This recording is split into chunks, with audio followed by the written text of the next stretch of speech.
Hello guys, welcome to another video of stock market friends. Different technologies limited गजे का upcoming IPO आज के दिन ओपन हो रहा है। जानेंगे complete analysis, business model, financial condition, performance, GMP कितना चल रहा है, लिस्टिंग कितना मिलेगा, अप्लाई करिए या फिर नहीं, फाइनल डिसीजन क्या है, इन सभी पॉइंट्स को डिस्कस करेंगे। और ये कोई रिकमेंडेशन वीडियो नहीं है, जो भी फाइनल डिसीजन होगा अपने रिस्क पर लीजिएगा। चलिए फ्रेंड्स, वीडियो स्टार्ट करते हैं।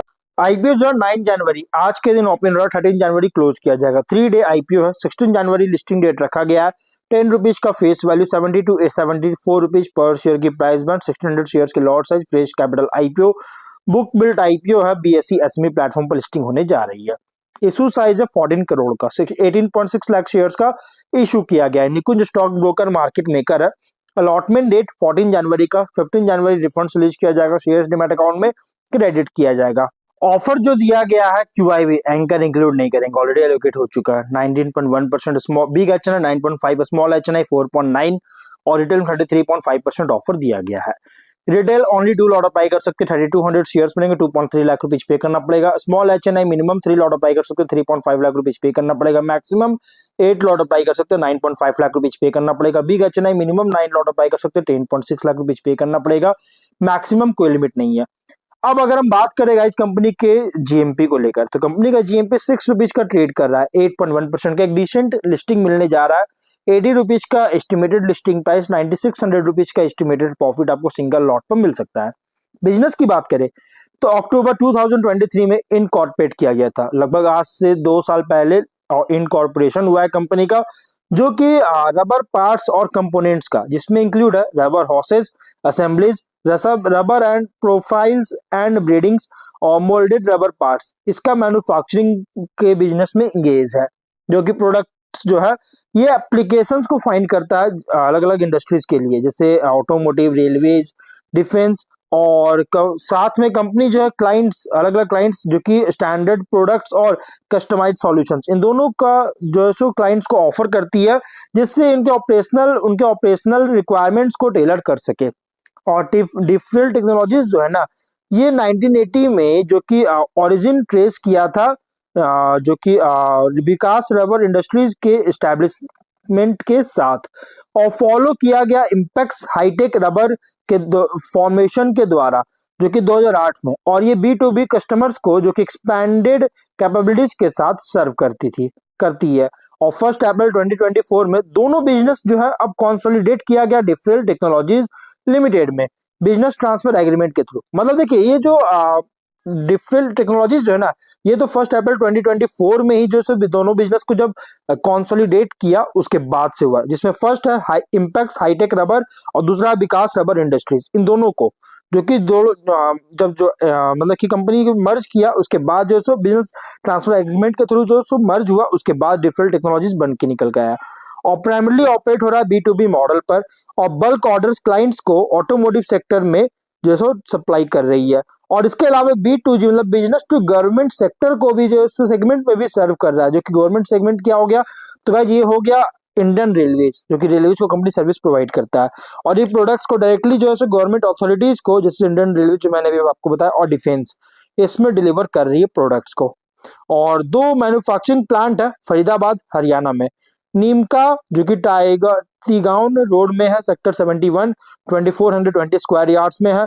और सेक्टर 24 फरीदाबाद में, जो कि 4833.3 स्क्वायर यार्ड्स में फैला हुआ है। और ये फैसिलिटीज जो है ये इक्विप्ड है एडवांस्ड मशीनरी के साथ, जिससे wide range of rubber products का, जिसमें इंक्लूड डीजल और पेट्रोलियम हॉर्स पाइप्स हो गया, LPG hose pipes, nylon tubes, gaskets और grommets, air intake hoses, EPDM profiles, sponge और एल्यूमिनियम विंडो रबर बीडिंग्स। इसका जो है प्रोडक्शन करती है कंपनी, प्रोडक्शन करने में इनेबल कर रहा है। और ये ISO सर्टिफाइड है क्वालिटी मैनेजमेंट सिस्टम के लिए, जो कि रजिस्टर्ड किया गया है as a seller government e marketplace, मतलब GEM पर जो है एक एज अ सेलर रजिस्टर्ड किया गया है, जिससे गवर्नमेंट प्रोक्योरमेंट टेंडर जब भी निकलता है या फिर वेंडर कॉन्ट्रैक्ट से निकलता है, तो इसमें पार्टिसिपेट कर सके। इसके लिए 30 नवंबर के अकॉर्डिंग 298 परमानेंट एम्प्लॉइज कंपनी में काम कर रहे थे। तो कंपनी ओवरऑल अगर हम बात करें तो ये रबर पार्ट्स, कंपोनेंट्स और असेंबलीज के मैन्युफैक्चरिंग में का प्रोडक्शन में इंगेज है। इसके मैन्युफैक्चरिंग में प्रोडक्शन करती है, मैन्युफैक्चरिंग के लिए प्रोडक्शन करता है। और B2B मॉडल पर कंपनी प्राइमरी ऑपरेट कर रही थी, लेकिन अब ऑफ लेट B2G सेगमेंट में भी एंटर किया है। फाइनेंशियल की बात करेंगे तो एसेट्स है 37.2 करोड़ का, नेटवर्थ 10.6 करोड़ का, रिजर्व्स 5.4 करोड़ और डेट है 11.8 करोड़ का। वही रेवेन्यू प्रॉफिट तो 72 लाख का रेवेन्यू, 24 में 11 लाख का प्रॉफिट, 25 में 62.2 करोड़ का रेवेन्यू, 3.4 करोड़ का प्रॉफिट। फर्स्ट हाफ में 39 करोड़ का रेवेन्यू, 1.5 करोड़ का प्रॉफिट है। कंपनी का फाइनेंशियल जैसे मैंने आपको बताया 24 में इसका जो है मतलब कि अगर देखा जाए 24 में कंपनी इनकॉर्पोरेशन हुआ था, इसलिए गाइस कोई खास परफॉर्म नहीं किया, लेकिन 25 से बहुत ही स्ट्रॉन्ग बूस्ट देखने को मिला, बहुत ही स्ट्रॉन्ग ग्रोथ देखने को मिल रहा है अगर देखा जाए तो। और रेशियोज की बात करें इसके अकॉर्डिंग, अगर रेशियोज जो है उससे पहले ऑब्जेक्टिव इक्विपमेंट मशीनरी परचेज करना चाहता है, सोलर पैनल के इंस्टॉलेशन या परचेज करना चाहता है, जनरल कॉर्पोरेट पर्पस के लिए फंडिंग चाहता है। रेशियोज में ROE RONW 73.7, ROCE 24.4% का, डेट इक्विटी 1.3 टाइम का, PAT EBITDA मार्जिन 5.5 और 9.3%, PB 4.2, PE 11.2 टाइम का, promoter holding pre issue 100 post issue 73.5% का, प्रोमोटर है 50 मार्केट कैप 52 करोड़ के अराउंड होगा। प्रोमोटर है मिस्टर विवेक अग्रवाल, मिस्टर अभिषेक अग्रवाल, मिस आशी अग्रवाल, मिस्टर दिनेश अग्रवाल इसके प्रोमोटर है। अब यहाँ पे हम लोग बात करते हैं इस कंपनी के कॉम्पिटिटर की बात करें तो कंपनी के जो कॉम्पिटिटर है पेंटागन रबर लिमिटेड और GRP लिमिटेड, ये दो कंपनी इसके कॉम्पिटिटर जो कि सेम बिजनेस करता है। अब फाइनल डिसीजन गाइस स्वॉट मालूम चले क्या करना चाहिए। देखिए स्ट्रेंथ अगर देखिएगा शॉर्ट एनालिसिस करें, अगर स्ट्रेंथ देखा जाए तो ऑपरेट जो कर रहा है ना अलग अलग सेगमेंट में ऑपरेट होता है, जिससे प्रोडक्ट्स और सर्विसेज को रेलवे इंफ्रास्ट्रक्चर सिग्नलिंग मेंटेनेंस और अलाइड टेक सर्विसेज में ऑफर कर रही है। टेक्नोलॉजी और सर्विस फोकस है रेल डोमेन में, जो कि अलाइन है ऑनगोइंग रेलवे मॉडर्नाइजेशन और डिजिटलाइजेशन एफर्ट्स के साथ। और कंपनी जो है रेकरिंग रेवेन्यू के लिए भी पोटेंशियल है मेंटेनेंस कॉन्ट्रैक्ट्स और टेक्नोलॉजी अपग्रेड्स से, अगर प्रोडक्ट और सर्विसेज इंटीग्रेट करता है क्लाइंट ऑपरेशंस के साथ तब। स्किल्स है कंपनी का स्पेशलाइज्ड रेलवे टेक सॉल्यूशंस में, जिससे एक नीश पोजीशनिंग जो है क्रिएट कर सकती है जेनरिक इंजीनियरिंग फर्म्स के कंपैरिजन में। वी लेकिन वीकनेस भी है स्किल जो है अगर कंपेयर कर large railway infrastructure engineering technology firm से, तो इसका जो स्केल है बहुत ही स्मॉलर है, छोटा है, जिससे लार्ज कॉन्ट्रैक्ट्स के लिए compete करने का जो एबिलिटी है उसको लिमिट कर सकती है।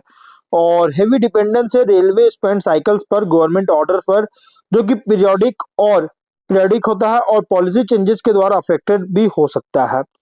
एग्जीक्यूशन रिस्क बहुत ज्यादा है, जैसे टेक्नोलॉजी डिप्लॉयमेंट और सर्विस डिलीवरी टाइमलाइंस, जो कि इसके रेप्यूटेशन और रेवेन्यू को इम्पैक्ट कर सकता है अगर डिले होता है तो। वर्किंग कैपिटल रिक्वायरमेंट और प्रोजेक्ट बेस्ड बिलिंग साइकिल्स, जो कि इसके कैश फ्लो को स्ट्रेन कर सकता है।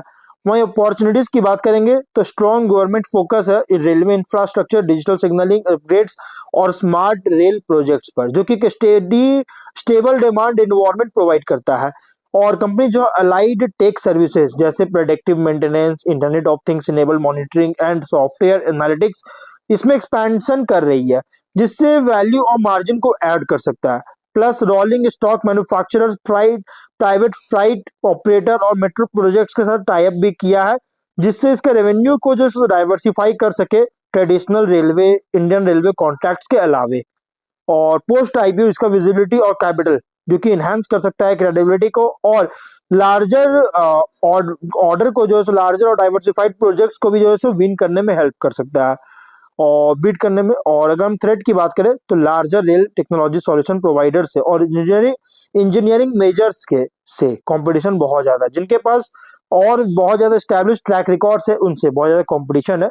रेगुलेटरी और कॉम्प्लायंस चेंज अगर होता है रेल टेंडरिंग में, जो कि होते रहता है गाइस टेक स्टैंडर्ड्स में या सेफ्टी नॉर्म्स में, तो एग्जीक्यूशन कॉम्प्लेक्सिटी को इंक्रीज कर सकता है। प्लस इकोनॉमिक या फंडिंग डिले होता है रेलवे कैपिटल बजट्स में, तो प्रोजेक्ट इनफ्लोज को रिड्यूस कर सकता है। रैपिड टेक्नोलॉजिकल चेंज होता है, तो इसमें कंटिन्यूअस इन्वेस्टमेंट जो रिक्वायरमेंट होगा R&D एंड अपस्किलिंग में। वहीं अगर पीयर कॉन्टेक्स्ट की बात करें तो guys large railway technology infrastructure service provider से कंपेयर करें तो ये जो डिफरेंट टेक्नोलॉजीज है ये स्मॉलर लेकिन स्पेशलाइज्ड ज्यादा है और एजिलिटी प्रोवाइड कर रहा है, लेकिन स्केल इसका लिमिटेड है। मिड टियर इंजीनियरिंग और रेल टेक फर्म से कंपेयर करें तो टेक्निकल एक्सपर्टाइज, निच सर्विस सॉल्यूशंस में जो सो एक्सपर्टाइज है। जो कि compete करती है, लेकिन सक्सेस डिपेंड करता है एग्जीक्यूशन क्वालिटी, टेक रेलिवेंस और टेंडर विंस पर।